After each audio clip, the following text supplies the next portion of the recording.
ഈശോ മിശിഹായ്ക്ക് സ്തുതിയായിരിക്കട്ടെ. ഞാൻ ജോർജ്, കോയമ്പത്തൂരാണ്, ഗാന്ധിപുരം ഇടവകയാണ്. ബേസിക്കലി ഞാനൊരു എൻജിനീയറാണ്. ഞാനിപ്പോൾ ഒരു ബിസിനസ്മാനും കൂടിയാണ്. സിയോൻ ധ്യാന കേന്ദ്രമൊക്കെ ആയിട്ട് അടുത്ത് നിൽക്കുന്ന വ്യക്തിയാണ്. തുടക്കം മുതലേ അവിടെ ശുശ്രൂഷയിലൊക്കെ പങ്ക് പറ്റുന്നവനാണ്.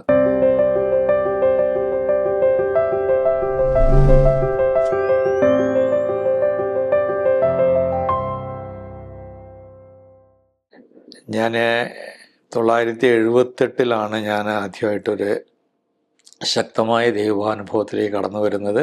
ഞാനന്ന് ബോംബെയിലായിരുന്നു. അപ്പോൾ അവിടെ വെച്ചിട്ട് ആദ്യത്തെ ഒരു ധ്യാനത്തിലാണ് എനിക്കൊരു ഗോഡ് എക്സ്പീരിയൻസ് ഉണ്ടാകുന്നത്. അന്ന് മുതൽ ദൈവത്തോട് ചേർന്ന് നിൽക്കാനുള്ളൊരു പരിശ്രമമാണ്. അന്ന് എനിക്ക് 27 വയസ്സേ ഉള്ളൂ. ഇന്നും ഞാൻ അതിൽ നിലനിൽക്കാൻ പരിശ്രമിക്കുന്നൊരു വ്യക്തിയാണ്. ഞാൻ പെർഫെക്റ്റ് അല്ല, ബട്ട് എങ്കിൽ പോലും എല്ലാ ദിവസവും അതിനുള്ളൊരു പരിശ്രമമുണ്ട്. എനിക്ക് നിങ്ങളോട് പറയാനുള്ളൊരു കാര്യം, ചെറുപ്പക്കാരായ വ്യക്തികൾക്ക് പ്രത്യേകിച്ച്, ഈവൺ എൻ്റെ മക്കളുടെ പ്രായമൊക്കെ നിങ്ങൾക്ക് ഉണ്ടാകുള്ളൂ.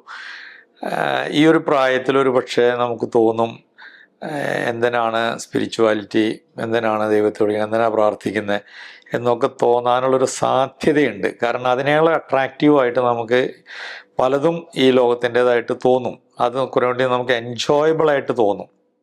പ്രാർത്ഥന ഒരു പക്ഷേ കുറേ വേണ്ടി ഒരു എന്താ പറയുക, ഒരു ഇതിനു വേണ്ടിയിട്ട്, നിയമത്തിന് വേണ്ടി എന്തെങ്കിലും കാട്ടിക്കൂട്ടുന്നതിന് കഴിഞ്ഞിട്ട് നമുക്ക് പലപ്പോഴും അത് എൻജോയബിൾ ആവുന്നില്ല എന്നുള്ളതൊരു സാധാരണ സംഭവമാണ്.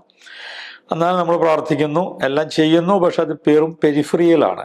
അതിൻ്റെ ഉള്ളിലേക്ക് ഇറങ്ങാൻ നമുക്ക് പറ്റാത്തത് കൊണ്ട് അതിനെ ശരിക്കും എൻജോയ് ചെയ്യാൻ പറ്റാത്ത വണ്ണം ഉള്ളൊരു മാനസികാവസ്ഥയിലായിരിക്കും മിക്കവാറും നമ്മൾ. കാരണം അതിനേക്കാൾ ആകർഷകമായിട്ട് ഈ ലോകത്തിൻ്റെ കാര്യങ്ങൾ, സിനിമ, അങ്ങനെയുള്ള പല കാര്യങ്ങളും അത് കുറേ വേണ്ടി അട്രാക്റ്റീവാണ്. അത് നമുക്ക് കുറേ വേണ്ടി എൻജോയബിളായിട്ട് തോന്നുന്നു. അതുകൊണ്ട് നമ്മൾ മാക്സിമം സമയം അതിനുവേണ്ടി ചെലവഴിക്കുന്നു. പക്ഷേ യഥാർത്ഥത്തിൽ നമ്മൾ മനസ്സിലാക്കുന്ന ഒരു കാര്യം, ഇതൊക്കെ ഉണ്ടെങ്കിലും there is a vacuum for Jesus. ദൈവത്തിന് വേണ്ടിയുള്ള ഒരു വാക്യൂം നമ്മുടെ ഹൃദയത്തിലുണ്ട്. പലപ്പോഴും നമ്മൾ തിരിച്ചറിയുന്നില്ല. കാരണം നമ്മൾ പലപ്പോഴും അത് അന്വേഷിക്കുന്നില്ല. ഏത് കാര്യവും അന്വേഷിച്ചാലാണ് തിരിച്ചറിയുക, അല്ലേ? നമ്മളൊരു ഡിക്ഷണറിയിൽ നിന്ന് ഒരു വാക്കിൻ്റെ അർത്ഥം കണ്ടെത്തണമെങ്കിൽ അത് നമ്മൾ അന്വേഷിച്ച് പോയാലേ കണ്ടെത്തുള്ളൂ. ഡിക്ഷണറിയിൽ അതുണ്ട്, പക്ഷെ നമ്മൾ അന്വേഷിച്ചാലേ കണ്ടെത്താൻ പറ്റുള്ളൂ. അതുപോലെ തന്നെയാണ് ഈ ദൈവാനുഭവം. നമ്മുടെ ഉള്ളിൻ്റെ ഉള്ളിൽ നിന്ന് ഒരു അന്വേഷണം ഉണ്ടെങ്കിൽ, നമുക്കതിനോട് ആഗ്രഹം ഉണ്ടെങ്കിൽ, അതിന് എങ്ങനെയെങ്കിലും അത് നിറവേറപ്പെടും. എന്ന് പറഞ്ഞാൽ, നമ്മൾ ഒരു സ്റ്റെപ്പ് ദൈവത്തിലേക്ക് അടുക്കാൻ ശ്രമിച്ചാൽ 10 സ്റ്റെപ്പ് ദൈവം നമ്മളിലേക്ക് വരും. അങ്ങനെയാണ് വാസ്തവത്തിൽ നടക്കുന്നത്. അല്ലാണ്ട് മനുഷ്യൻ്റെ പ്രത്യേക കഴിവ് കൊണ്ട് മാത്രമല്ല. നമ്മുടെ ഒരു അറ്റംപ്റ്റ് എപ്പോഴും ഉണ്ടാകണം എന്നുള്ള നിർബന്ധമാണ്. പക്ഷേ അതിൻ്റെ റിസൾട്ട് വരുന്നത് ദൈവത്തിൽ നിന്നാണ്. ഞാൻ അങ്ങനെയാണ് അതിനെക്കുറിച്ച് മനസ്സിലാക്കിയിരിക്കുന്നത്. അപ്പോൾ ഞാനിങ്ങനെ പറയുമ്പോൾ എൻ്റെ ഒരു കാഴ്ചപ്പാട് ഇങ്ങനെയാണ്: ദൈവത്തോട് ചേർന്ന് ജീവിക്കാൻ ശ്രമിക്കുമ്പോൾ നമ്മുടെ ജീവിതത്തിൽ പ്രാർത്ഥന മാത്രമല്ല, എല്ലാ തലങ്ങളും അനുഗ്രഹിക്കപ്പെടുന്നതാണ് എൻ്റെ അനുഭവം. കാരണം ഞാൻ 1.5 രൂപയ്ക്ക് പണിയെടുത്തവനാണ്. പക്ഷെ ഇന്ന് എൻ്റെ കീഴിൽ 30-35 പേര് വർക്ക് ചെയ്യുന്നുണ്ട്. I am doing A very very well business, good business ചെയ്യുന്നു. അപ്പോൾ ഇത് എങ്ങനെ ഉണ്ടായെന്ന് വെച്ചാൽ എൻ്റെ കഴിവ് കൊണ്ട് ഉണ്ടായതല്ല എന്ന് എനിക്ക് നന്നായിട്ട് അറിയാം. കാരണം ഞാൻ ചെറുപ്പത്തിൽ വളരെ ഒരു പാവപ്പെട്ട കുടുംബത്തിൽ നിന്ന് ജനിച്ചു വളർന്നവനായതുകൊണ്ട് എനിക്ക് ഭയങ്കരമായ ഇൻഫീരിയാരിറ്റി കോംപ്ലക്സ് ഉള്ള വ്യക്തിയായിരുന്നു. ആരുടെ മുന്നിലും നിൽക്കാനോ അല്ലെങ്കിൽ അവരോട് സംസാരിക്കാനോ ഒക്കെ എനിക്ക് ഭയങ്കര ഭയമായിരുന്നു. ഞാൻ കഴിയുന്ന അങ്ങനെയുള്ള സിറ്റുവേഷൻ ഒഴിഞ്ഞു മാറി പോകുമായിരുന്നു. പക്ഷെ നിങ്ങളിൽ പലരും അങ്ങനെ ഉണ്ടാകാൻ സാധ്യതയുണ്ട്. പക്ഷേ ഒരിക്കലും ദൈവാനുഭവം വന്നു കഴിയുമ്പോൾ നമ്മൾ എന്താണ്, നമ്മുടെ പരിമിതി എന്താണ്, നമ്മുടെ നേട്ടങ്ങൾ എന്താണ്, നമ്മുടെ കഴിവ് എന്താണ്, നമ്മുടെ പൊട്ടൻഷ്യൽ എന്താണെന്നൊക്കെ നമ്മൾ തിരിച്ചറിയാൻ കഴിയുമ്പോൾ നമുക്ക് കുറേയും കൂടി ഒരു ഫ്രീഡം വരും. ഈ യോഹന്നാന്റെ സുവിശേഷം 8-ാമത്തെ അധ്യായം 32-ാമത്തെ വാക്യത്തിൽ കർത്താവ് ഒരു കാര്യം പറയുന്നുണ്ട്: നിങ്ങൾ സത്യം അറിയുകയും സത്യം നിങ്ങളെ സ്വതന്ത്രരാക്കുകയും ചെയ്യും.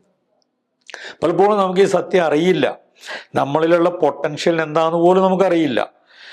അതുകൊണ്ട് തന്നെ പലപ്പോഴും നമ്മളിങ്ങനെ ഇൻവേർഡായിട്ട് പോവുകയാണ്. എന്നെ കൊണ്ടൊന്നിനും കൊള്ളില്ല, എനിക്ക് എന്ത് ചെയ്യാനാ, ഞാൻ അങ്ങനെയാണ് ഇങ്ങനെയാണ്. പലപ്പോഴും നമ്മുടെ മനസ്സിലേക്ക് ആദ്യം വരിക നമ്മുടെ കുറവുകളാണ്.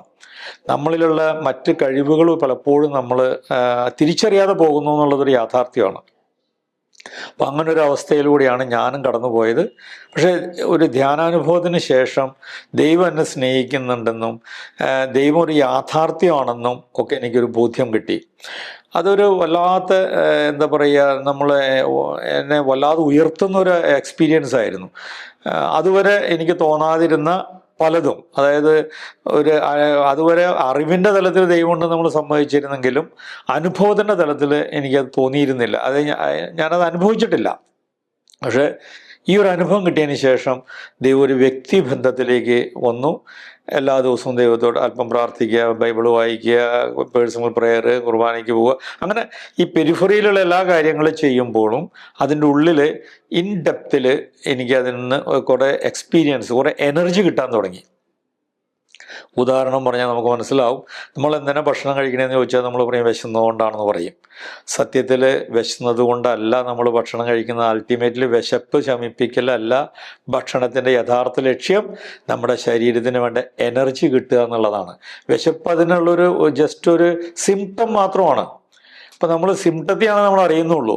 ആക്ച്വൽ നമ്മുടെ ഉള്ളിൻ്റെ ഉള്ളിൽ നമ്മുടെ ശരീരത്തിന് എനർജി വേണമെന്നുള്ളതാണ് കാരണം. അതാണ് യഥാർത്ഥ ലക്ഷ്യം, അതാണ്. അപ്പോൾ വിശപ്പില്ലെങ്കിൽ നമ്മൾ ഒരുപക്ഷെ മൈൻഡ് ചെയ്യില്ല. അതുകൊണ്ട് വിശപ്പ് ഒരു സിംറ്റം മാത്രമാണ്. ഇതുപോലെ നമ്മുടെ ആധ്യാത്മികതയിലും നമുക്ക് തോന്നുന്ന, നമ്മൾ കാണിക്കുന്ന പലതും ഒക്കെ ചിലതൊക്കെ സിംറ്റമാണ്. പക്ഷെ എല്ലാ സിംറ്റത്തിൻ്റെ ഉള്ളിൽ അത് കഴിഞ്ഞ് കഴിയുമ്പോൾ അതിന് ഒരു എനർജിയുണ്ട്. ഭക്ഷണം കഴിച്ചു കഴിഞ്ഞാൽ പിന്നെ എങ്ങനെ എനർജി ആവണമെന്ന് നമുക്കറിയില്ല. പക്ഷേ അത് എനർജിയാണ്. കഴിച്ചില്ലെങ്കിലാണ് ആ വ്യത്യാസം മനസ്സിലാവുക. അപ്പം ഞാനൊക്കെ ഇപ്പോഴത്തെ ഈ പ്രായത്തിൽ എനിക്കിപ്പോൾ 75 വയസ്സായി. ഒരു ദിവസമെങ്കിലും കുർബാന മുടങ്ങാന്ന് പറഞ്ഞാൽ ഐ ഫീൽ വെരി ബാഡ്. എങ്ങനെയെങ്കിലും ഞാനതിന് പരിശ്രമിക്കും. കാരണം എനിക്കതറിയാം, അത് എൻ്റെ ജീവിതത്തിൽ അതില്ലാതിരിക്കരുത്. അവർ കുറച്ച് സമയം പ്രാർത്ഥിക്കുക. ഞാൻ ഈവനിങ്ങിൽ 1 മണിക്കൂർ പോയി ആരാധനയുടെ ഉള്ളിലിരിക്കും, കുറച്ച് നേരം അങ്ങനെ. ഇതൊക്കെ പ്രത്യക്ഷത്തിൽ നോക്കുമ്പോൾ ഇതൊരു റൂട്ടീനി മാതിരി തോന്നിയാലും അതിൻ്റെ ഉള്ളിൽ നിന്ന് ഒരു എനർജി, ഒരു ആധ്യാത്മിക എനർജി, സ്പിരിച്വൽ എനർജി നമുക്ക് കിട്ടുന്നുണ്ട്. അത് കിട്ടാതെ വരുമ്പോഴാണ് നമുക്കത് മനസ്സിലാവുക അത് ഉണ്ടായിരുന്നു, ഇപ്പം ഇല്ല എന്ന്. നമ്മൾ 10 ദിവസം ഭക്ഷണം കഴിച്ചില്ലെങ്കിൽ നമ്മുടെ എനർജി ചോർന്നു പോകുമ്പോഴാണ് മനസ്സിലാവണം, അയ്യോ ഭക്ഷണം കഴിച്ചില്ലെങ്കിൽ ഞാൻ വീക്കായി പോകുമെന്ന് തിരിച്ചറിയുന്നത് അപ്പോഴാണ്. അതുപോലുള്ളൊരു തിരിച്ചറിവ് ഈ കാര്യത്തിൽ ഉണ്ടാകണം. അപ്പോൾ ഇത് ഞാൻ പറഞ്ഞത് ഫണ്ടമെൻ്റലായിട്ട് ഏറ്റവും ബേസിക് ആയിട്ടുള്ള കാര്യങ്ങളാണ്. എന്നാൽ കുറച്ചും കൂടി നമ്മൾ ആഴത്തിൽ ചിന്തിക്കുമ്പോൾ, ഈ കാലഘട്ടത്തിൽ നമ്മൾ ജീവിക്കുമ്പോൾ നമ്മൾ കുറേ എഡ്യൂക്കേറ്റഡ് ആണ്. ഇന്നത് നമുക്ക് കുറേ കാര്യങ്ങളൊക്കെ നമുക്ക് അറിയാം. നമ്മളുടെ ബേസിക് ഡിസിപ്ലിൻ അറിയാം, സിവിലൈസേഷൻ അറിയാം, മറ്റുള്ളവരോട് എങ്ങനെ പെരുമാറണം എന്നറിയാം. ഇതൊക്കെ ഉണ്ട്, നല്ല കാര്യം, അതൊന്നും തെറ്റല്ല. പക്ഷെ അതിൻ്റെ അടുത്ത സ്റ്റെപ്പാണ് സ്പിരിച്വാലിറ്റി. ഞാൻ പറഞ്ഞാൽ എൻ്റെ ഒരു ബോധ്യം എങ്ങനെയാണ്, സിവിലൈസേഷനിൽ നിന്ന് കടന്നിട്ട് അടുത്ത സ്റ്റെപ്പ് ആണ് സ്പിരിച്വാലിറ്റി. അതായത് അതിൽ സിവിലൈസേഷൻ ഉണ്ട്, ഡിസിപ്ലിൻ ഉണ്ട്, സെൽഫ് കൺട്രോൾ ഉണ്ട്, എല്ലാം ഉണ്ട്. പക്ഷെ അതിൻ്റെ അപ്പുറത്തേക്ക് കടക്കുമ്പോഴാണ് സ്പിരിച്വാലിറ്റിയിലേക്ക് നമ്മൾ വരിക. സ്പിരിച്വാലിറ്റിയിലേക്ക് വരുമ്പോഴാണ് ഇപ്പം നമ്മൾ സിവിലൈസേഷൻ എന്ന് പറഞ്ഞാൽ എന്താണ്, മറ്റൊരാളെ ദ്രോഹിക്കരുത്. നമ്മൾ റോട്ടിൽ കൂടെ പോകുമ്പോൾ അടുത്തുകൂടെ നടക്കണം, അല്ലെങ്കിൽ പേപ്പർ കീറി റോട്ടിലിടരുത്, റോഡ് വൃത്തികേടാക്കരുത്. ഇതൊക്കെ സിവിലൈസേഷൻ്റെ ഭാഗമാണ്. പക്ഷേ അത് എന്തുകൊണ്ട് ചെയ്യുന്നു? രാജ്യത്തിന് അങ്ങനെ നിയമമുണ്ട്, അതുകൊണ്ട് നമ്മൾ ചെയ്യുന്നു. അല്ലെങ്കിൽ നമ്മൾ കാരണം വേറെ ആൾക്ക് ബുദ്ധിമുട്ടുണ്ടാകണ്ട, നമ്മൾ കുറച്ചും കൂടി ഡിസിപ്ലിൻഡ് ആണെന്നൊക്കെ, അങ്ങനെയൊക്കെയുള്ള കുറേ കാര്യങ്ങൾ കൊണ്ടാണ് നമ്മളത് ചെയ്യുന്നത്. അതിൻ്റെ അപ്പുറത്തേക്ക് കടന്നാൽ, സ്പിരിച്വാലിറ്റിയിലേക്ക് കടന്നതിന് ശേഷം നമ്മളിങ്ങനെ ചിന്തിക്കുകയാണെങ്കിൽ, ഞാൻ എൻ്റെ കൂടെ കാണുന്ന മറ്റുള്ളവരൊക്കെ എൻ്റെ സഹോദരങ്ങളാണ്, അവർക്ക് നല്ലത് സംഭവിക്കണമെന്നുള്ള എൻ്റെ ചിന്തയിൽ നിന്നും നമ്മളിത് ചെയ്യാൻ തുടങ്ങുമ്പോൾ അവിടെയാണ് സ്പിരിച്വാലിറ്റി സ്റ്റാർട്ടാകുന്നത്. കാരണം ഈ ഭൂമിയിലുള്ള സകല മനുഷ്യരെ ഉൾക്കൊള്ളാൻ കഴിയുന്നതാണ് യഥാർത്ഥ സ്പിരിച്വാലിറ്റി. ഞാൻ ഒരിക്കലും പുസ്തകത്തിൽ വായിച്ചു, യേശുവിനെ സ്നേഹിക്കണമെങ്കിൽ ഈ ഭൂമിയിലുള്ള എല്ലാ മനുഷ്യരെയും, 730 കോടി ജനമുണ്ടെങ്കിൽ 730 പേരെയും സ്നേഹിച്ചാലാണ് യേശുവിനെ സ്നേഹിക്കാൻ പറ്റുള്ളൂ. പക്ഷേ യേശുവിനെ വെറുക്കണമെങ്കിൽ ഈ 730 പേരെയും വെറുക്കണ്ട, ഹാർഡ്ലി ഒരു വ്യക്തിനെ വെറുത്താൽ യേശുവിനെ വെറുത്തതിന് തുല്യമാണത്.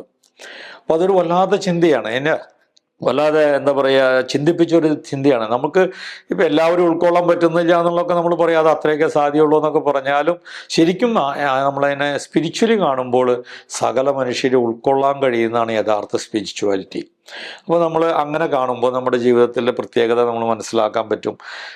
അവിടെ നിന്ന് തുടങ്ങിയാൽ നമുക്ക് നമ്മുടെ മാതാപിതാക്കളുടെ ബന്ധം വെറും ഒരു എന്താ പറയുക ബയോളജിക്കൽ ബന്ധമല്ല, അതിൻ്റെ അപ്പുറത്തേക്ക് നമുക്ക് കടക്കാൻ കഴിയും. നമ്മുടെ സഹോദരങ്ങൾ, okay, it starts from there. നമ്മുടെ വീട്ടിൽ നിന്നാണ് തുടങ്ങുന്നത്. നമ്മുടെ അപ്പൻ, അമ്മ, സഹോദരങ്ങൾ, ദെൻ നമ്മുടെ ഫ്രണ്ട്സ്, നമ്മുടെ അയൽവക്കക്കാർ, അങ്ങനെ ഡെവലപ്പായി പോകുമ്പോൾ ഈ ഭൂമിയിലുള്ള സകല മനുഷ്യരും എന്നോട് കണക്റ്റഡ് ആണ്, എൻ്റെ സഹോദരങ്ങളാണ്. കാരണം ഒരു അപ്പൻ്റെ മക്കളാണ് ഇവരൊക്കെ. നമ്മുടെ വീട്ടിൽ 2-4 സഹോദരങ്ങളുണ്ടെങ്കിൽ നമ്മൾ പറയുന്നത് എൻ്റെ അപ്പൻ്റെ മക്കളായതുകൊണ്ടാണ് നമ്മൾ സഹോദരൻ എന്ന് വിളിക്കപ്പെടുന്നത്.